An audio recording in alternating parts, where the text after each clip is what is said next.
On today's Visual Studio Toolbox, Nico and Dave show us the XAML Styler extension for Visual Studio.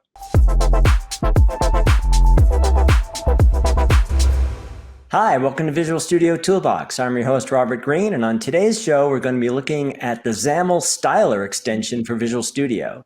And joining me are the two authors of that, Dave Grochocki and Nico Vermeir. Hi, guys. How are you? Hi. Hey, thanks for having us. Thanks for being on the show. Welcome to the show.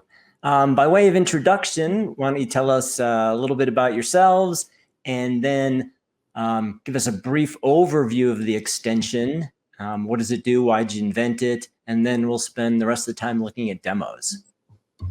Sure. I'm Dave Grochocki. I'm a PM lead at Microsoft. In my day job, I'm working on a bunch of the apps that come with Windows, apps like Notepad and Snipping Tool and Paint. Cool. I'm Nico Vermeir. I'm an application architect in Belgium, working for several customers on several applications. Great. So tell me a little bit about how this extension started.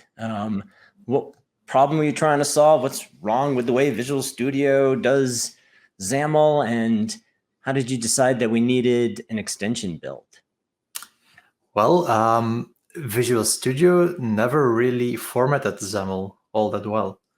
Mm-hmm. And years ago, I think it was back in the Windows Phone 7 days, I found an extension called XAML Styler who formatted the XAML on every save. But then the next version of Visual Studio came and the author never updated the package, which was open source. So I decided to fork it. I blogged about it back then. Mm-hmm. And I started maintaining it, updating it for new Visual Studio versions. And then after a while, I met up with Dave, who was interested in joining me on the project. And from that moment on, we went at it together. Excellent. So Dave, you had run into this issue because the Windows apps are all written in XAML, right? Yeah. So I had been doing some app development on the side for a while, and I was familiar with the extension just as a developer. And then I joined Microsoft. I'm a PM now, but I joined as a dev working on one of the app teams. And I noticed that there were some missing features that could really improve team environments. So at the time, I actually forked my own version called XAML Magic, short-lived, and experimented with team features to support team environments a little bit better. And that's when I met up with Nico and we decided to join forces moving forward on the extension. Cool. So let's see the extension. Show us what it does.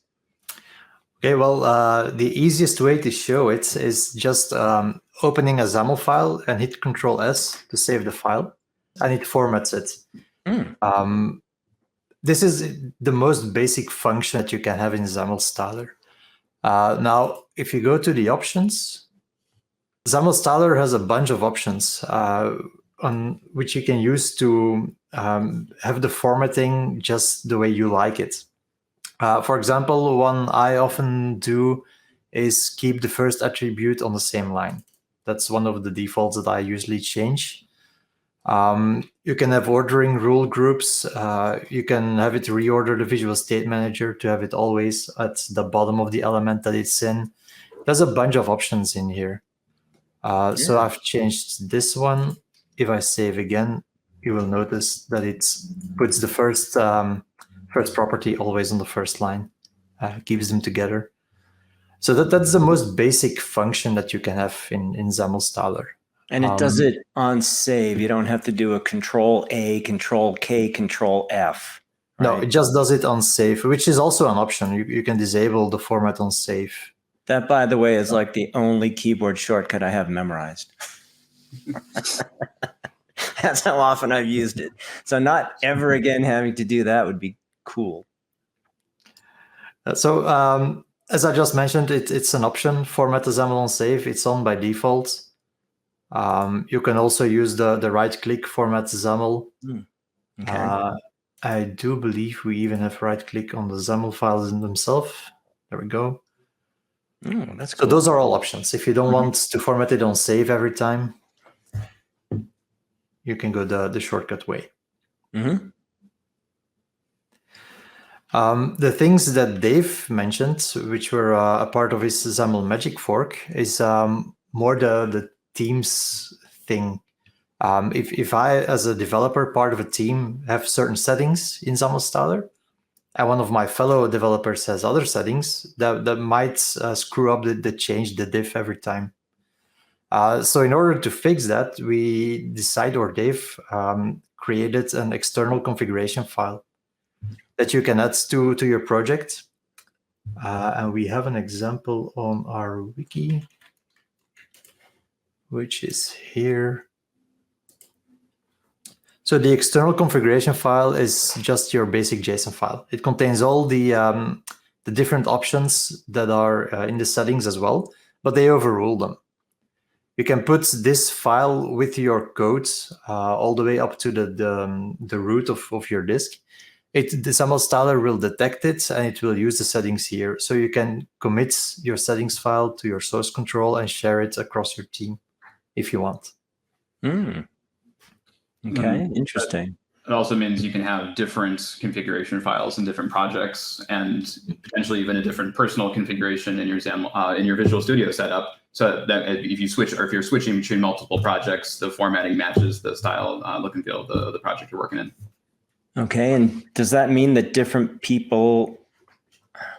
So can different people? Does it give different people on the team the ability to have different configurations, so that when they format, they get their own format, and it does not mess up everybody else's? Am I understanding this right? The meaning of the... Sorry, go ahead, Dave. I was going to say, no, that if there is a configuration file, that would override your personal preferences. So the goal is that if you're working in a shared code base, you're working from one style format. Okay, cool. Just to be clear, it does not override your settings that you have in Visual Studio.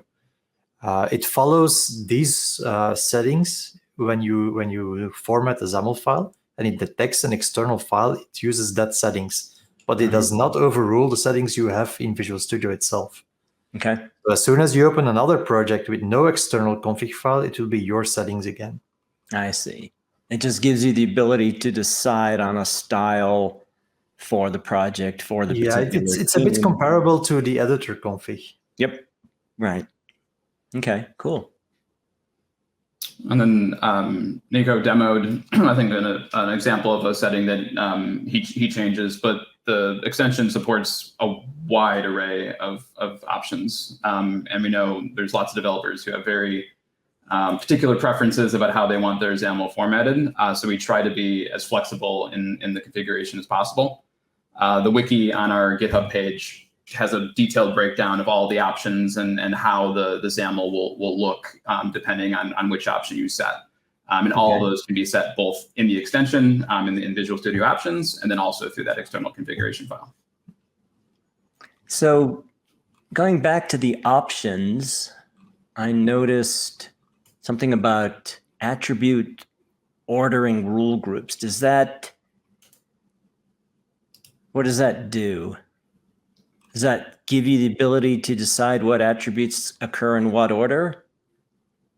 So, for example, if I always want the name, then the margin, then this, then that, I can type them in any way I want, and on save, they'll be put in the correct order.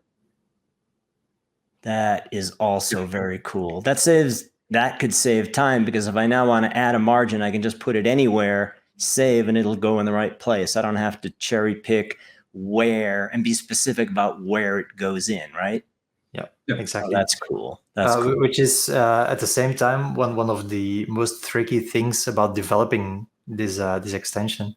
Back when UWP came to be, and we had XBind, XBind was very specific on where your binding statement was in the element, and we actually broke it at first. We had to push out a new release to make sure that XBind was in the correct place, correct order. Mm-hmm. So how do you change the order? That's something you can do inside the dialog there. There we go. Yep. All right. And it supports wildcards. So in the middle there, you'll see kind of everything else, which will be sorted alphabetically. Okay.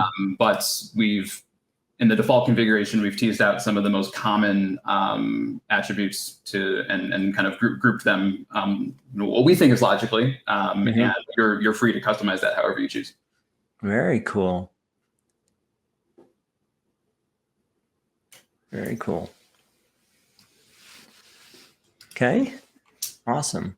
Then, sorry, go ahead. I was going to also add, in addition to the extension, which is available down to Visual Studio 2017, we also have a NuGet package that bundles the same formatting functionality into a binary that you can run against code outside of Visual Studio. So we created that out of a need to want to format at the time as part of a Git process on the team that I was on. But you can integrate that in scripting, so you can leverage the same formatting capabilities outside of Visual Studio. Oh, nice. So in practice, does that mean you'd have to script? Where would you do the scripting? So where would that live and would it actually work? So if you could run like a batch script against your entire code base to format, okay. Or we were using it as part of a Git hook, so that we could enforce styling before a check-in. We were I forget what prompted that at the time, but there are a couple of recipes for how you might use that NuGet package on our wiki as well. And you're really just free to use it however you like, wherever you like to format outside of Visual Studio as well. Is there the ability in Visual Studio to apply formatting at the project or solution level? Yep, that's supported as well. Cool. If you want to show that up, you right-click on a file, but you can also right-click on a solution or projects as well. Oh, fantastic. That is awesome. Man, I wish I had known it. I wish I had I'd heard about this, but I wish I had dove in enough to be using this years ago. And on the project level as well. Yeah, that's awesome. And it's not only for Visual Studio. We also have VS for Mac. We have a Rider extension. And we go back to 2015.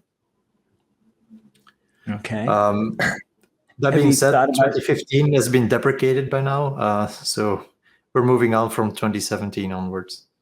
That's fair enough. Have you thought about doing something for Visual Studio Code as well? We have, but the extension model is completely different. So we would have to rewrite everything. Yeah. And then that's the interesting thing with the targets we do have. We share our core between everything, even Rider. So the core functionality, the loading the options, formatting everything, all of that is shared across all of these targets. The only thing we needed to redo is the UI for the options, getting the options in the IDE's menu. Right. And I assume this works with any XAML variant. So WPF, UWP, Xamarin Forms, WinUI 3, Maui, whatever's coming after that. Even Silverlight. Silverlight. Cool. All right. Excellent. And as of recently, we have Avalonia support as well. Avalonia, what is that? Not everyone's heard of that. Avalonia is a third-party XAML framework, I suppose, that uses the WinUI or the UWP syntax to allow you to write applications for the web, for mobile, for Windows, a wide range of targets. Okay. So this was actually a community contribution to have support for that one as well. Okay, cool. All right. What other features of the extension do you want to show us? I'm already sold, but let's see. Let's see any additional things you want to show. Dave, you have anything? Let's see. We talked about the external configuration and the console app. Those are the two big ones that I think would be interesting if you are in a team environment. Something that I think we would really like to do is more directly integrate with pipelines, so it's, we have this kind of separate standalone console app that is great for applying styling locally. But if there is a way that we could integrate into pipelines so that you could say have a check to make sure that if you're getting contributions coming in from your team or from the community, that you can check to see if you're kind of adhering to your style guidelines, because that's not super well supported by roles today. So that's something that I personally would be am interested in kind of exploring as kind of an evolution of that part of the project. So would you run that as part of the PR process, or would you have that occur in Visual Studio? You can't commit if you haven't met the rules. Where would that happen? It would be part of, I guess it would have to be part of the PR process. I don't think we would be able to enforce anything in Visual Studio, but the console app supports today just checking to see if a file adheres to the formatting without actually touching it. So it would be an adaptation of that functionality where we could have a CI check or something that try to detect if there's any problems against the project configuration. Right. That could certainly be useful, especially on smaller projects where you don't want to spend a bunch of time nitpicking on things like formatting. Cool. So to get the extension, there's a couple ways. You can go to the marketplace online, but you can also get it right from inside Visual Studio, right? Yes. If you look it up on the marketplace, you get several entries. That's historical. This one is the original one by the original author. This is the one that I first took over. And then we continued together under the Zavalon name. So this is the version for Visual Studio 2017, 2019.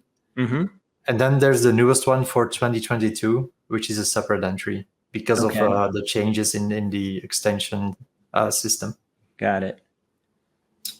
And then if that matrix isn't confusing enough, there's also the Visual Studio for Mac and then the Writer extension. All of these are directly linked off the GitHub project. So you can pick the right install for the whatever IDE you're working out of. And you can also search for it inside Visual Studio. Yes. Right? Yeah, show us that. So if you go to Manage Extensions, search online for XAML Styler. There it is. Okay. Cool. So it's currently in preview, or a new version is in preview? So the version that's available for Visual Studio 2022 is available in preview. I think we would love to publish one extension. I know the marketplace is working on supporting that. So we've released 2022 under preview. It's the same extension as what's available for previous versions, but just some odd packaging related issues we're working through there. Okay. So GA version coming fairly soon, I would imagine. Yeah, you can, quality-wise, feature-wise, it is effectively a GA version. Okay. The preview designation is only temporary until we can merge the listings. Got it. All right, cool. This is awesome. I'm going to install it and start using it today. I encourage everybody watching, if you're doing XAML, to do the same thing. There's some really cool stuff in this. Thanks so much for coming on the show and showing this to us, guys. Thanks so much. Thanks for having us. And if people have comments or suggestions on improvements they'd like to see, best place to do that is on the GitHub page. Yes, the GitHub issues. Yeah. Right on. All right. Thanks a lot. So I hope you guys enjoyed that, and we will see you next time on Visual Studio Toolbox.